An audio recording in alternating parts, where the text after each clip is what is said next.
Delighted to be back with you guys. And once again, we're going to kind of go back and forth between a PowerPoint and just being able to see everybody because I love to see everybody. But today we are mostly talking about Shavuot. We are 2 weeks out from this fantastic holiday. And it has been helpful to have a holiday to sort of anchor our thoughts on when we move forward. I took this picture and put it here. It's actually present day Mount Sinai, where people think that Mount Sinai is in Israel. And as you see, there's this structure in front of it. And it's actually a Christian monastery because the Ten Commandments is something that's shared, with all the Judeo-Christian religions. So a lot of people go there and commune and think and reevaluate the receiving of the Torah. And I just couldn't resist this fantastic picture. This is what I'm hoping we'll accomplish today. We'll have some new understandings of Shavuot, and we're going to think about multiple approaches for multiple intelligences, which is very difficult in a two-dimensional screen. I recognize that too. But of course, we'll think about some creative ways to share content and celebration and engagement and all of those things. All of our resources will ultimately be on jkidphilly.org, but because I'm relying on a lot of you for some fantastic ideas, we're not going to post everything until this is done. And this is how we'll break up the day. We'll start with talking about Shavuot and where it's in the Torah. I'm going to read to you from the actual text. And I want to think about my favorite 3 questions. Why are we teaching this? How do we go about doing this in a way that's engaging and relevant to families? And what makes it fun? Because we all need a little bit of fun. And this picture is milk and honey. And a lot of people eat cheesecake, as you know, and dairy foods. And there's a lot of different reasons for that. It could be because we talk about Israel as the land of milk and honey, but also because this holiday is the receiving of the 10 Commandments. And when we wanted to stay up all night and make sure that we were ready, and so we didn't want to eat any heavy foods, that's how the story goes. And so we continued to eat light foods, which is dairy. And there's lots of other reasons too. And of course, we'll have time at the end for questions. So I'm going to move forward a bit. We're going to talk about the story of Shavuot. And I'm going to actually read to you excerpts from the Bible or the Chumash. Chumash really means 5, and it's the 5 books of Moses, which is another way for saying Torah. And I've edited out some of the words, but actually a lot of this is right from the Torah. So this is how this whole thing sort of came about. Imagine the scene. So first, let me set the stage. As you remember how we got here, right? We were all talking about Passover, and the Jewish people had to leave Egypt in a hurry, where they had been slaves for 400 years. And it means that all of the people in this group didn't know anything but slavery. In fact, they didn't even know another person who wasn't a slave. No other Hebrew person they knew who wasn't a slave. Imagine that no members of your friends, your family, that absolutely no one other than your taskmasters, no one you knew was anything other than a slave. And it was time to leave, and it was time to go. And of course, we had a huge understanding that slavery just wasn't right. That's not the way to treat people. Moses came and said to get ready, and that everybody was leaving, and we all trudged out into the desert. We were chased by Egyptians. There was the parting of the Red Sea. We just saw this unbelievable miracle of the Red Sea opening. We walked to the other side, and here we go, and now we're walking to something, right? We get to the foot of the mountain, and the Lord says to Moses, "Go to the people and sanctify them today and tomorrow, and let them wash their clothes." Okay, remember, we'd been walking for a long time. We were pretty dusty and grimy. "Be ready by the 3rd day, for on the 3rd day, the Lord will come down in the sight of all the people upon Mount Sinai. Set a boundary around the mountain so that nobody could go near it and nobody can touch it until you hear the shofar blast. Then you may approach. And it came to pass on the third morning that there was great thunder and lightning, and a thick cloud came down upon the mount, and there was a sound of the shofar exceedingly loud. And the people who were in the camp trembled. Moses brought forth the people out of the camp to meet with God, and they stood at the lower part of the mount. Mount Sinai was altogether in smoke, because the Lord descended upon it in fire, and the smoke ascended like the smoke of a great furnace, and the whole mountain trembled. And when the voice of the shofar sounded and became louder and louder and louder, Moses spoke, and God answered him in a voice. And the Lord called Moses to the mountain, and God spoke these words: I am the Lord your God, who have brought you out of the land of Egypt and out of the house of slavery. You shall have no other gods before me. Do not make any images or any likeness or bow down and serve them. Do not take the Lord your God in vain. Do not say the name in vain. Remember the Sabbath day and keep it holy. 6 days shall you labor and do all your work, but the seventh day is a Sabbath to the Lord. You should not do any work. Your servants should not do any work, nor your cattle or any stranger that is within your gates. For in 6 days the Lord made heaven and earth and all that is in the sea, and rested on the seventh day. And therefore the seventh day is a holy day. Honor your father and mother. You shall not murder. You shall not commit adultery. You shall not steal. You shall not bear false witness against your neighbor. You shall not covet anything that is your neighbor's. And you will all be a holy nation. So that's a pretty powerful story, right? And the story also goes that people gathered at that time said these very famous words, Na'aseh, we will do it. And then a little bit later they said, V'nishma, and we will listen. And then even later still they said together, Na'aseh v'nishma. We will do it and we will listen. So those words have been talked about for centuries since. Why do you do something first and listen afterwards? And there are a lot of theories on that. We're going to talk about that. But let's get to this why. Why are we teaching this holiday? What's so important about this holiday that we want to continue to teach it? So I'd love for you to type some things into the chat of what you think the great importance of this is. And we're going to start to talk about this together as well. You know, the last time we were together, we spoke a little bit about wonder and awe, right? And that's also a part of this holiday, right? The thunder and the lightning. And so we have the importance of following rules. A lot of us talk about that. I'm going to share my screen with you and put some of the things that you share. And Ellen, if I don't hear everything, please let me know, because sometimes I can't like watch and hear and see and do all at the same time.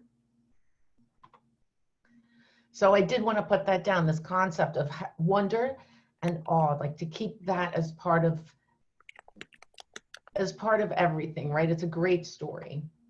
And yes, of course, we talk about the rules. It's very important, but it even goes beyond that. This is sort of the basis of civilization. It's from what took this ragtag band of slaves that didn't know anything about anything to become a unified people with a purpose, with a holy purpose. And all of us have a holy purpose in this world, whether you're Jewish, not Jewish, that's not the point, but we're humans and we strive to be the best that we can be, and we all have a purpose for being in this world. And so the idea of rules. It's more about a structure of civilization.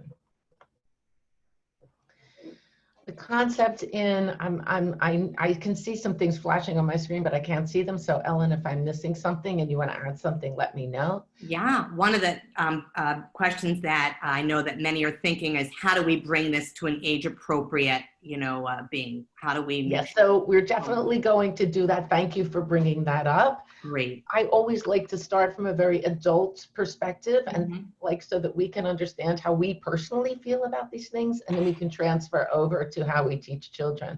And I think that's sort of, true in the way we teach a lot of things.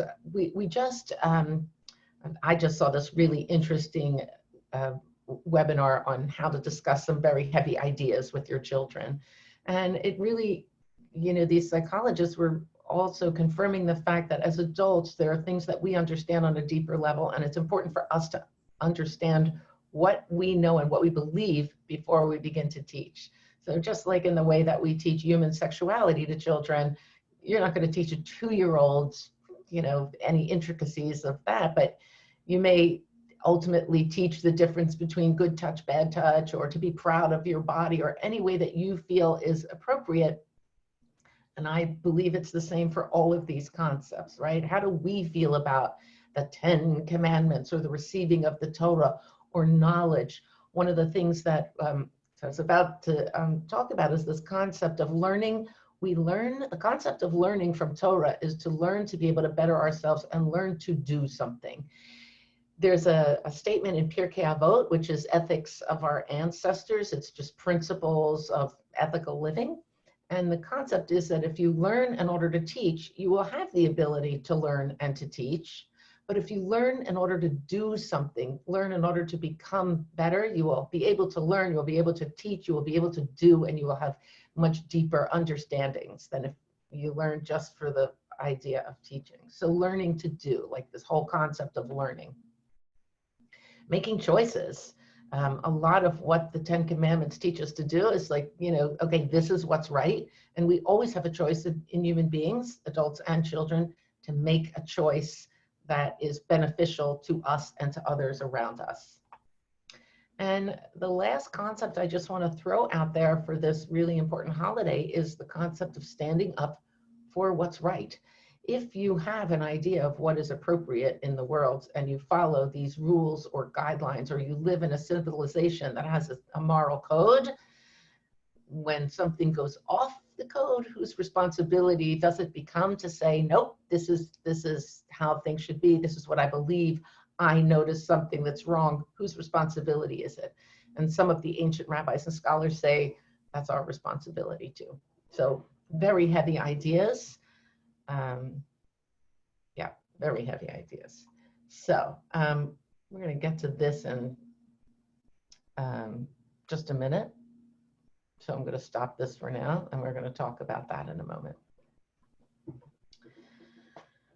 So we just had that question of how is this relevant? How's it relevant to young children, and how is it relevant to our families? And that, this is a big deal, right? We've learned these things, and we're trying to figure out what to teach children and what this means to them. I am going to go back to this. I just wanted to introduce it first, and we're going to talk about how children learn things and what's relevant to them.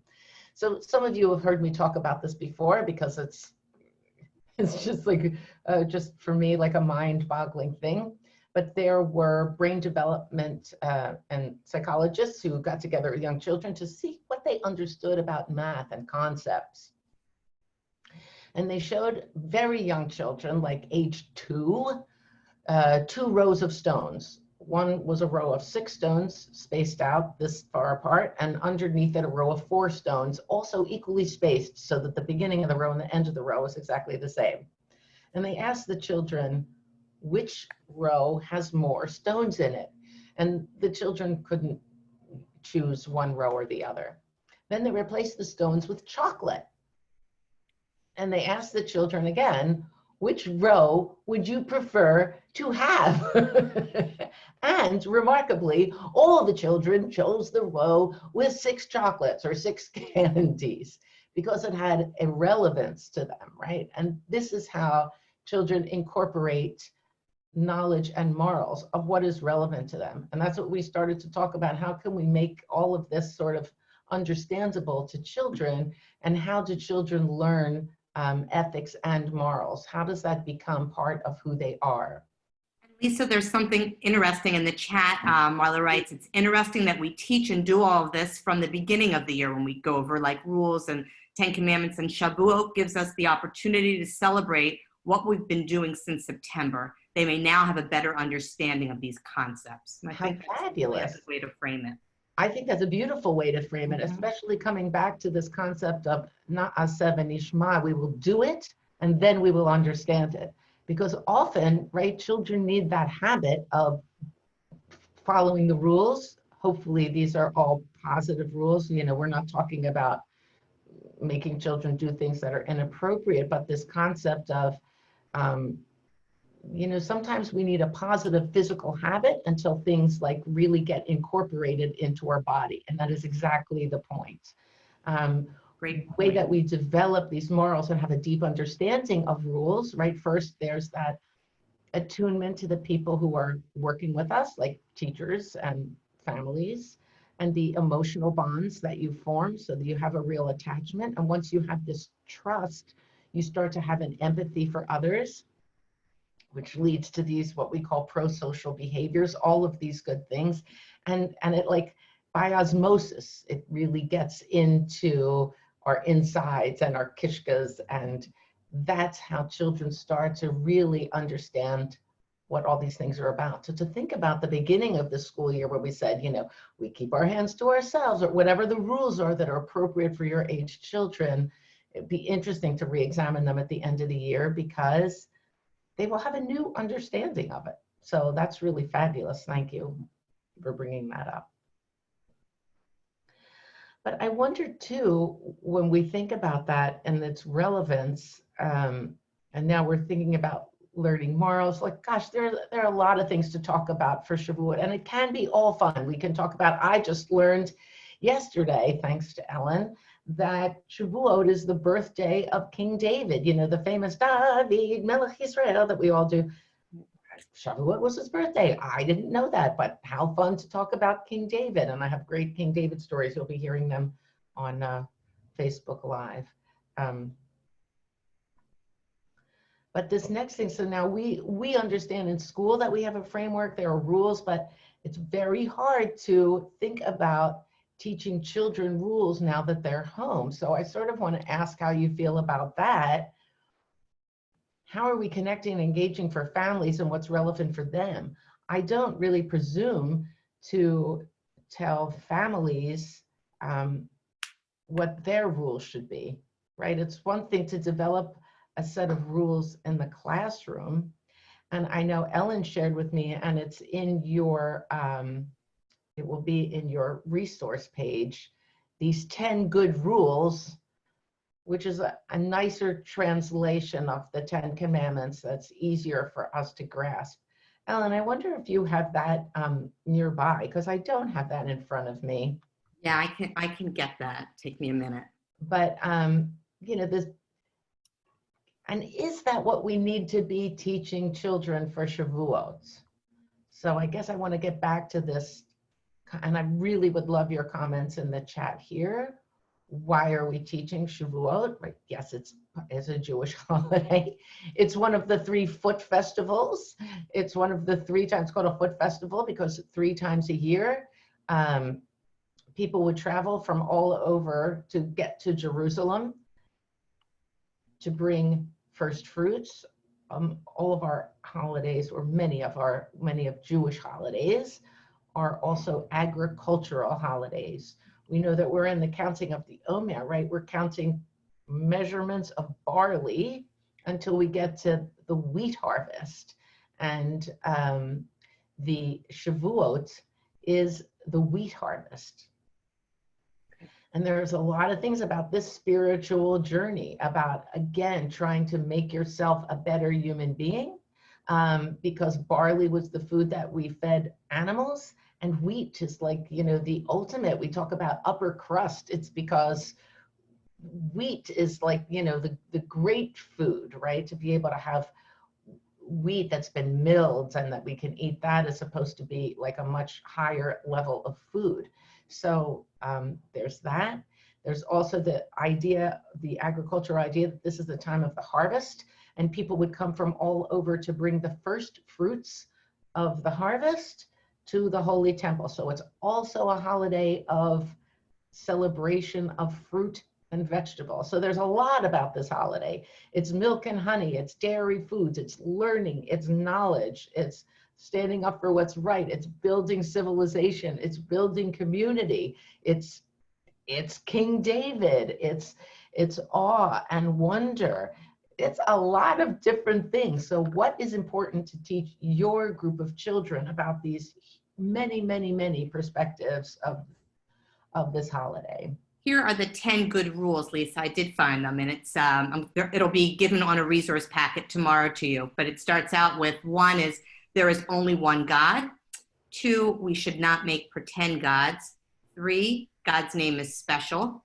4, remember Shabbat is a day of rest and to say thank you. 5, listen to your parents and take care of them. 6, do not hurt other people. 7, love and look after everyone in your family. 8, do not take things that belong to other people. 9, do not say things that are not true. And 10, be happy with the things you have. And so it's a fan-friendly kind of, you know, preschool type rule book that you can reinforce a little bit easier than maybe the 10 Commandments in the original language that they were given. Thank you. Thank you, Ellen. I appreciate it. So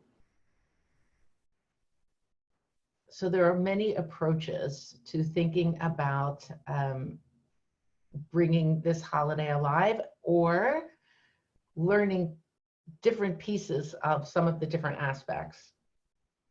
And I'm going to start to share with you some of the ideas that Ellen and I were brainstorming, and I invite you to add in some more things. And because we were thinking about multiple intelligences and different ways of approaching this, I'm trying to include music and movement and small motor and gross motor and math and science and sensory and all the different things.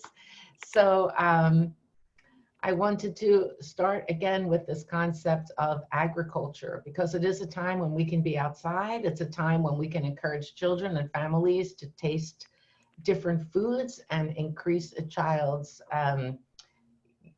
palate. Yes, thank you, Zahava, for telling us about the story of Ruth. I have some great puppets. They're hiding in the closet, but we'll see if I have time to get them. And that's a very interesting story. The story of Ruth is a story about a woman who has to leave Israel because of famine.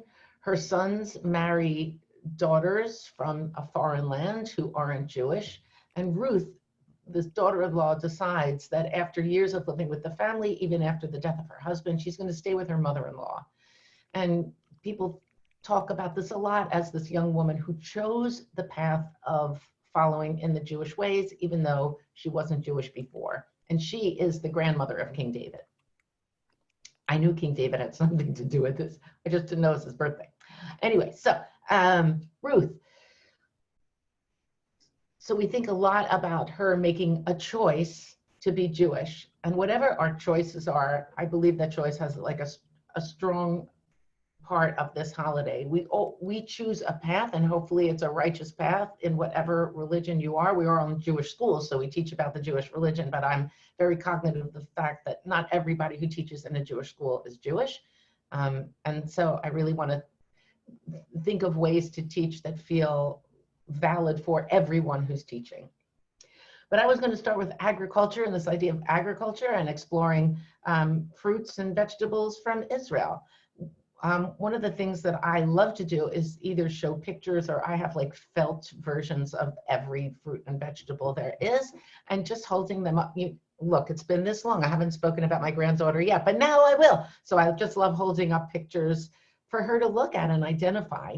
These are fruits that are grown in Israel. There are many more fruits that are grown in Israel, but it would be interesting to categorize them for children and maybe spend a day talking about some of these. I'm sure you can all identify this, because they're grapes, and probably this and this. I wonder if anybody recognizes this fantastic fruit. Anyone? It's a fig. And so it's very rare that our kids get to see fresh figs. So even if you had an opportunity to bring them and show them, you know, and talking about, there's that famous saying about, we hope for a time when we can, you know, sit under a fig tree in peace, right? And beat all of our swords into plowshares. Lo yisa goy el goy charev, there won't be war anymore. So that's a fun. Lo yisa goy el goy charev, lo yumadu od milchama, there won't be any more war.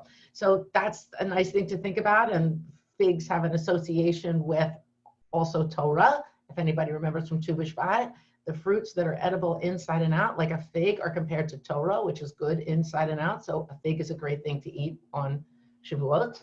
And this one, anybody recognize this one? I actually had a fresh one of these for the first time about a year ago. They're dates.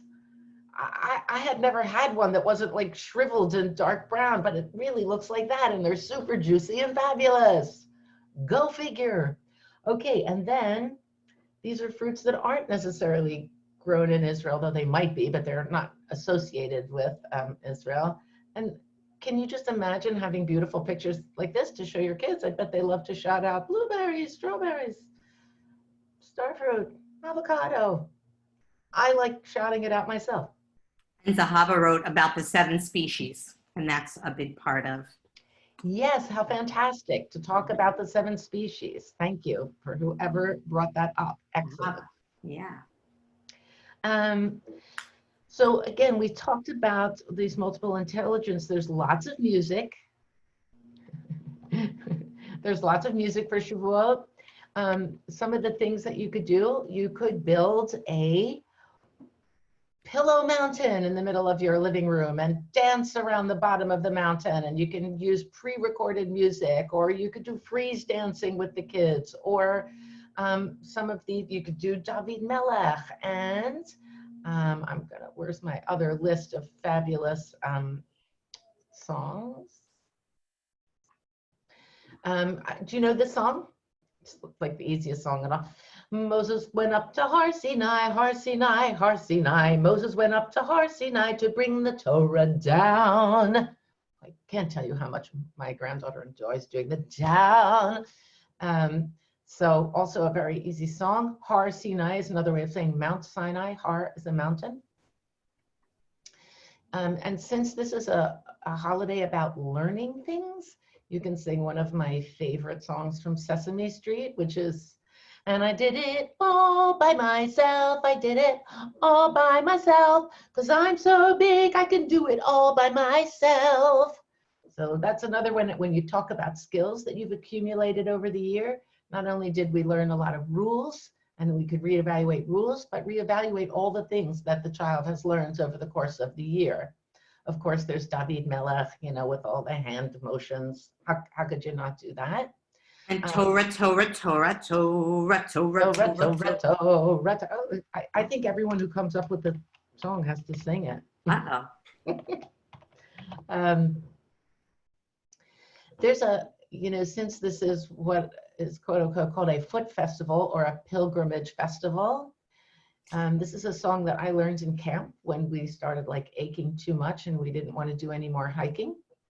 And it's got just like 3 words in Hebrew: anu, which means we; holchim, holchim is walking, we are walking; baregel, by foot. And it just goes like this: anu holchim baregel hupahe. Hupahe doesn't honestly mean anything. Hupahe, anu holchim baregel hupahe. And you repeat that and then you sing. Great lyric comes next. La la la la la la la la la la la la la la la la la. Anu hochim barego hupahe hupahe. And if you're, you know, pretending to be walking to Jerusalem or walking to the mountain or walking in your backyard or anywhere, you can sing this song. It's a fan favorite of Miriam's. And you can also do, this is a first fruit song. It's also very simple. I wrote it, so it probably isn't anywhere. I could record it if you really like it. And it just goes, we're walking to Jerusalem, Jerusalem, Jerusalem. We're walking to Jerusalem to bring the first fruits. First fruits, first fruits. We're gonna bring the first fruits. We're walking to Jerusalem to bring the first fruits. And again, this concept of just walking to Jerusalem, and we're walking. And the idea of fruits. Once upon a time in our school, we used to have a collection of fruits and vegetables, and we would donate boxes of used fruits and veggies or things that got too old, and we would take it to the zoo, and they loved getting the, like the fruits and vegetables to feed their animals. We would collect like crates and crates and crates of vegetables, take it to the zoo. And that's kind of an interesting Tikkun Olam project about supporting our zoo these days. Like they are really going through some challenges, as we all are. But families may be interested in thinking about, donating fruit. You probably can't actually go there and drop off fruit anymore, but like, I'm sure there's a virtual way to send fruit to the zoo. Was there a question? Okay. I'm going to show a picture of fabulous edible Torahs. Okay, the second one is not edible. These are toilet paper rolls, and trust me, you don't want to be eating those. But of course, Torah is a big thing, so you can recommend this to families. Families may or may not want to eat sweets, but this concept of the sweetness of learning, you could bake cookies shaped like Hebrew letters, or even cookies shaped like books, and eat those. And cookies don't have to be very, very, very sweet. In fact, I have some great recipes, and well, my recipes are made from nut meal and just like a tablespoon of maple syrup. Anyway. There's also a recipe in the packet that's for a no-bake Torah, where you use like a tortilla wrap. And so then you can just wrap that so it's not sugary. It takes the place of the fruit roll up. And you can just wrap it around pretzel rods or carrot sticks or celery sticks. So that'll come to you tomorrow. And then, of course, there's the fantastic no-bake blintzas, where you take challah or bread and smash it, roll it with a rolling pin, and smear it with some cream cheese and sugar and cinnamon, and roll it up, and that's tasty. But the idea of, tasting, smelling, great sensory stuff. Some children love the feel of honey, some really don't. Putting like something like a syrup or a little bit of honey in a bag so that children get that feeling is a great sensory thing for children. Smelling different spices is a great sensory exercise. Also, that's science. Any cooking is science, and whether or not parents are willing to do that is a completely other matter. We're going to have a fantastic cooking show, be on one of our Facebook lives pretty soon, and in our resource center, because one of our colleagues, Elise, made some terrific, it wasn't no bake, it wasn't no bake, it was cheesecake. It was mini cheesecakes, and it looked great. You can also, the other concept that I just love, there's something called a Tikkun Leil Shavuot, and it really means to study on the evening of Shavuot. And there is a story, a midrash, a saying that goes that when all the people of Israel were gathered at the foot of the mountain, and it was time to give this great revelation, the voice of God was so like shocking and staggering to people that everybody in Israel just like passed out for 3 days. So now every year at the coming of the Torah, when it's time for Shavuot, many people stay up all night because they don't want to miss the great revelation, the great receiving of this knowledge. And people get together and learn and study and eat dairy food so they're not weighed down. and stay up all night. And I thought, what a fun thing to have a pajama party and a readathon. So everybody can be in their pajamas. And while usually that's a thing that you don't do on Zoom, because you're not supposed to be in a bedroom or in pajamas, because it's, you know, like not always appropriate. If it's like Bill does a pajama party to study, not so terrible. I think I'm going to order a new pair of pajamas just for the occasion myself, but I digress. So I think many of you are doing story times at night as well. So if that's the case, it's a really easy way to reinvent it and put some pizzazz into it. But that's also a great way to enforce literacy. Books, you know, math, how many books did you read? How many pages are in a book? So you can do counting, you can do all of that, and any celebration of learning is appropriate for Shavuot. In Israel, one way that everybody celebrates is to make flower garlands for the children. And that can be made either similar to the way you make Shabbat crowns with lots of flowers, or you can figure out a way to like sort of weave pipe cleaners. I have a thing for pipe cleaners. So to make some kind of intricate braiding of that and put in either paper flowers, or any kind of flower. You can find pictures of flowers and put that together. And of course, like to really encourage people to go outside and look at things outdoors and appreciate all of the things that are outside. You know, one of the things about this idea that King David was born on Shavuot, or certainly that we talk about him on Shavuot, there's a great story about King David where, as a young boy, he noticed when he was outside that there were spiders weaving webs everywhere. And he was like, you know, there's not really much use for you, little spider. But, you know, you try so hard to make these webs and then something happens and it comes apart and, you know, you're really not worth much.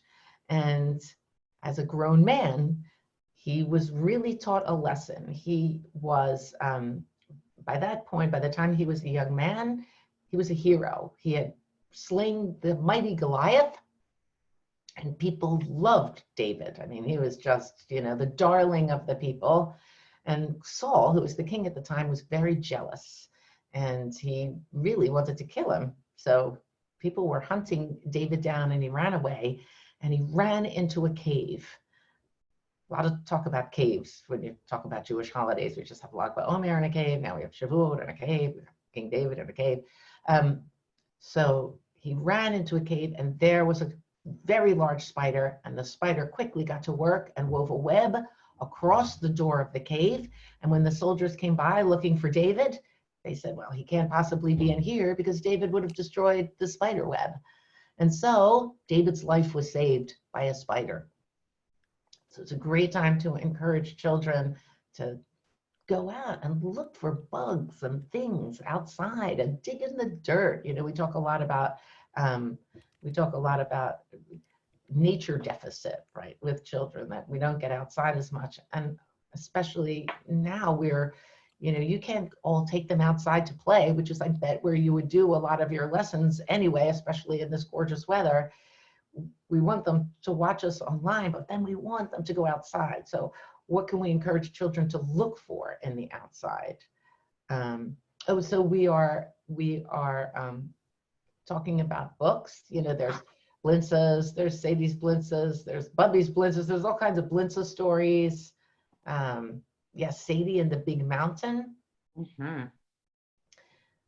I love all the Sadie stories. She's great. She has feelings like a lot of kids. You know, Carbon Books has a lot of books that are, the ebooks are free, and you could use those really easily on Zoom to read if you want to share your screen and do something with kids. Oh, speaking of sharing screens, I want to show you this fabulous calendar of ideas that Ellen put together. Thank you, Ellen, of just all different things that you might want to do over the next 2 weeks. It's actually a lot since we only have 2 weeks till Shavuot, but beyond. Also of different ways to celebrate the earth and make flowers. And of course, we're going to send this to you too. Pretending to build a mountain, how we stay connected in this time, how we write to other people and say, wish you were here. giving, wishing people a refuah shalema. I think, did we speak about that last time? Maybe we did. Treasure hunts, scavenger hunts. There's some great scavenger hunts. I know Ellen has included them too, but you know, to ask kids to go out and either draw a picture of something that they've seen, or if the parent is willing to take a picture. I know not every parent is willing to have their child be so focused on the phone and what's in the phone. And, you know, so depending on the family, what can they go out and look for? What can they find? Can they draw a picture of it? Can they take a picture? Can they take a note? Can they do rubbings, tree rubbings? It's, you know, just to be able to touch dirt and dig and plant and play is, and to encourage them to get dirty and have parents know that that's okay. You know, that's all good. Are there any questions? I haven't really stopped to ask about questions for some time. We have a nice comment that said, we read the art lesson and made paper cuttings any way they wanted to paper, you know, to cut the paper. And so great to be able to do on Zoom, because you don't have, it's an easy craft to, everybody's got some paper and a scissors. So it's a good idea. Anything else you'd like to share? Things that you're dreaming of? So naturally, I have something that I want to share because, you know, look, I have to show a picture of my granddaughter. But I'm doing this really because she misses her teachers very, very much. And I do want to reiterate the fact that you guys are fabulous. I know you take a lot of time to really think about what's important for your kids and their families. And I want you to know they appreciate it. And so this is a message from my granddaughter.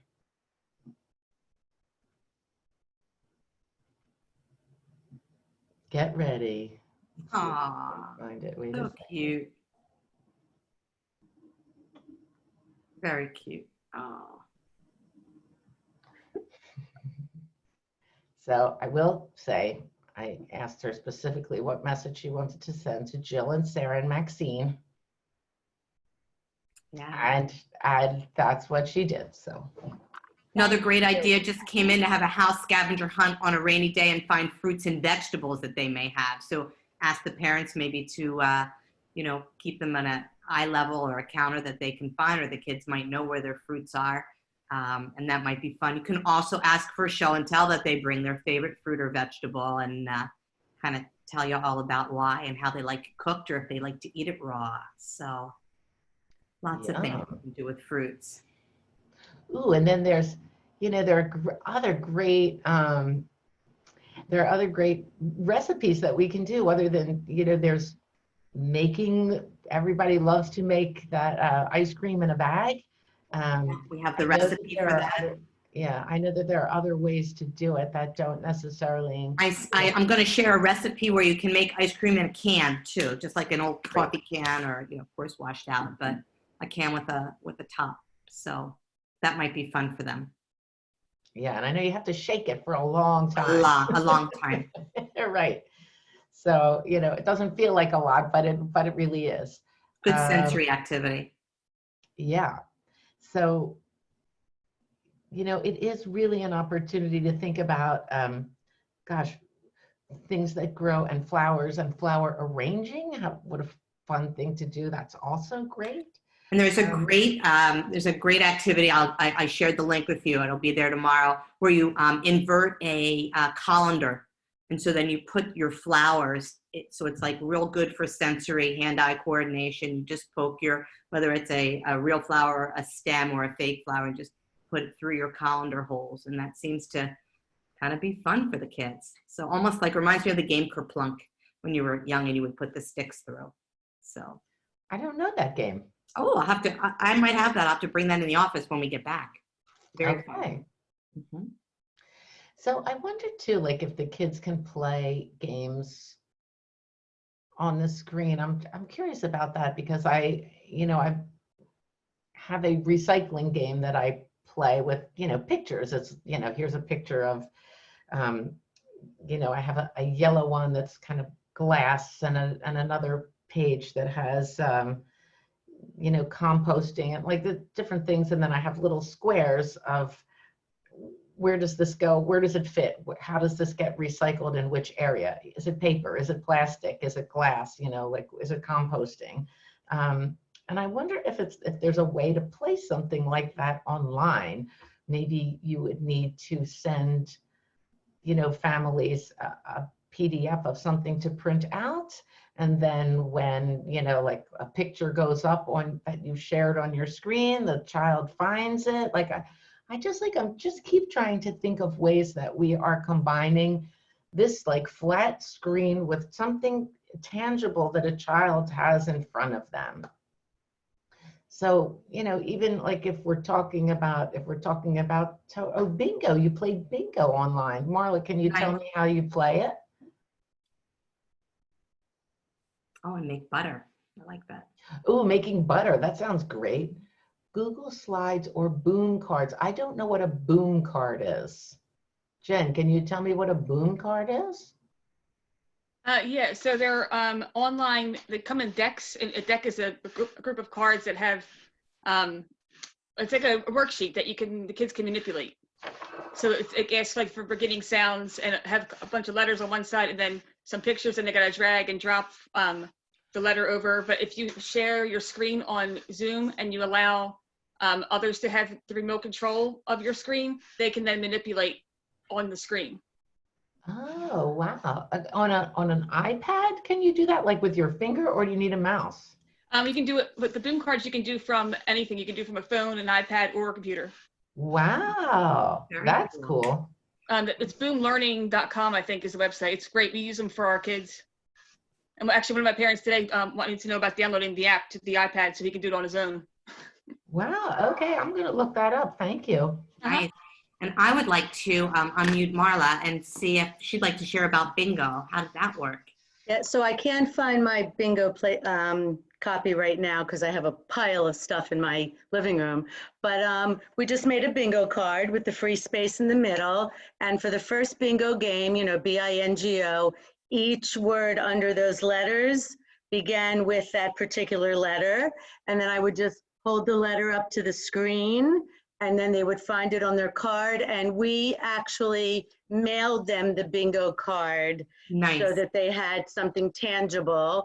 And then they colored in the words. And then we did it with number bingo as well, and went from actually numbers 1 through 75 because we teach kindergarten. And it was a larger than life bingo card. And we did the same thing. And it was really, they loved it because they were thinking, they were touching, they were watching, they were engaged. Right. So you can do that with any subject matter. So wait, Marla, did you say the same bingo card to each child, or is it like mixed up? No, I mix it all up. My house is a preschool right now. Yeah. So I mix it all up. They all get a different bingo card. Nice. So, but eventually what happens is you can see like somebody got bingo and somebody said, so we end up just playing the whole board and everybody wins. Right. So but it's okay, and it lasts a very long time. I love that. That's great. That sounds great. Mm-hmm. Jen says we also send out game boards for parents. That's really fun too. So if there's like a Shavuot game, I wonder, how we could sort of create that as a team. Whether or not we can get something in time for Shavuot, but like even, walking through the desert, crossing the sea, getting to Mount Sinai. Uh-oh, you didn't find any water today. You have to like stay back a day, or, how do we go about creating that kind of game together? I think that sounds like another webinar to create. I think about that even for like the fall, and we're starting to talk about the Tishrei holidays. Hopefully we'll be in person. That's not what I'm going for, but like, what are the ways we can develop new things to play? My guess is we will forever have some sort of blended learning. Sometimes we'll be in person and sometimes we won't. We certainly hope that even when we're together, people will take it more seriously if a child has a, fever or something, and not just say, oh, well, I don't know anybody who would do that. But you know, how will we incorporate that kind of thing in the future? And I wonder if, you know, we can come up with some fantastic games together. That would be fun. Yeah, that'd be very fun. I would like that. Recognizing that there are different ages and, you know, certainly, you know, different needs for different ages and different groups and different families, all of that. What other fabulous things have you done that we would all love to hear about? Because I know for one thing, teachers always think that they, you know, that their ideas aren't that exciting and they're always fabulous. Probably already do more than you think. So, especially coming up. How will you tell the story in an exciting way this time? How can you recreate that idea of, you know, like the thunder and the lightning and waiting for something? Oh, we get to have show and tell. Oh, look at the bingo board. To show you. Yeah. Yeah, here, I want to show you. Wait, can you hear me? Yes, we can hear you. Okay, so that's basically what Marla did. You see, she wrote bingo and she put the numbers and she called like B number 9. So they have to look for the letter and then they had to cross the number 9. Now, yeah, and also she did it with words. Mm-hmm. Okay? Great. So all kinds of keywords. So that would Great. be fun, you know, with the So first each one, group. so each person basically got a different card, like she says, like she mentioned it, okay? And of course, we didn't want everybody to get the same card. So Yeah, but it was so a that lot would of be fun. good with, It was with very first- engaging and it was a lot of fun. It was a good learning activity, that's for sure. And I bet they were happy to stay on Zoom with you and play a while. You know, it wasn't Yes, like a yes, quick, it yes. wasn't a quick minute. You know, Lisa, you asked a wonderful question about how will you teach it? And it makes me think that maybe when you're gearing up and the day before you're going to tell the story, maybe you send out to your kids and tell them to wear their favorite kind of boots or hiking shoe or some kind of footwear that they might want to hike up a mountain for. And, you know, what kind of outfit would you want to wear? And they come, you know, kind of dressed and ready to go up that mountain and, you know, take those steps with you. That's a great, does anybody actually do their lessons either outside or while walking? Does anyone use a selfie stick or, you know, like actually walk and talk and look for things outside in the real world in real time as they're teaching? I wonder how that would go over. Probably a little bit more difficult because you definitely need the parents with them, you know, and No, I mean the teacher themselves. Like, oh, that's right. true. So like if I'm the teacher and I'm like, and I'm, you know, and I'm, but I mean, these are the things I'm looking for out on my walk. It's just an idea. I'm just wondering if anybody does that. I tried to do that, not for a nature walk or anything. I was trying to get our kids to sing to another teacher on Zoom when I stopped at her house to drop her off flowers, and my kids couldn't hear me on my phone. So I was shouting into my phone as loud as I could, "Can you hear me?" And they couldn't hear me. It was that is me looking at like an idiot on the side of the road, screaming into my phone. Oh, I'm so used to that, boy. I do all these recordings out of my backyard, and there are always like people there. It's all good. It is good. All right. I like, Zahava, you say something about being a newspaper reporter. Can you tell us a little bit about that? Yeah. Let's unmute her. Hold on 1 second, Zahava, we're unmuting you. We're going to unmute you. Go ahead, Zahava. So you can choose a reporter and you can choose 2 kids. One of them going to be Naomi, and one of them could be Ruth. And the reporter is going to ask them questions. Why did they leave their place? Why they came to Israel?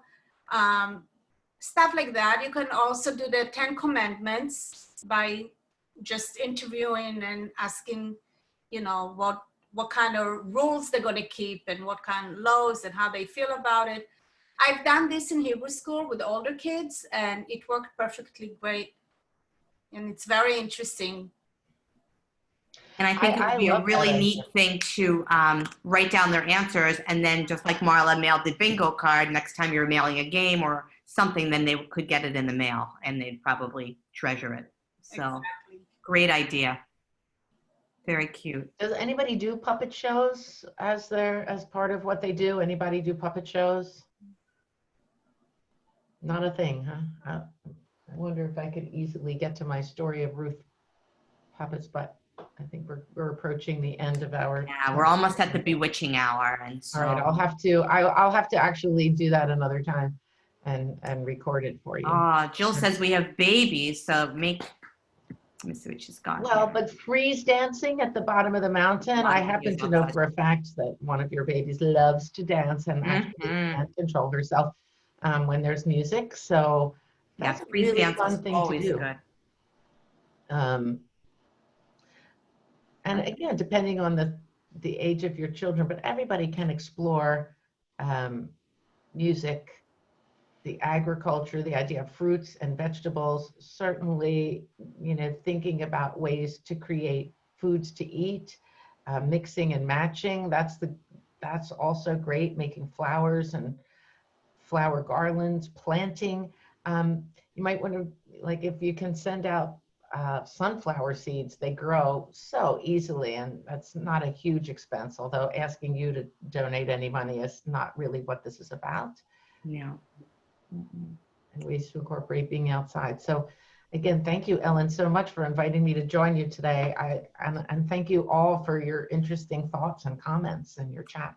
And I hope everybody's going away with activities and resources. Look for the resources tomorrow in your inbox and on your email, and you'll have that. And let us know what you end up doing. If there's something that you want to share, we'd love to hear. It'd be great. Thank you. All right. Thank you. Thanks everybody for coming. Take care. Be well. Stay safe. Thank you so much. Welcome.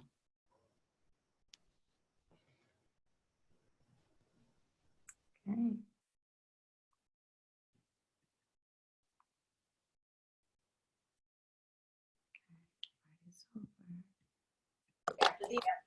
Bye, everybody. Bye, I'm trying to leave. I can't leave. I can leave. We never want you to leave. It's okay. Thanks for coming. So grateful. Thank you. That was Bye.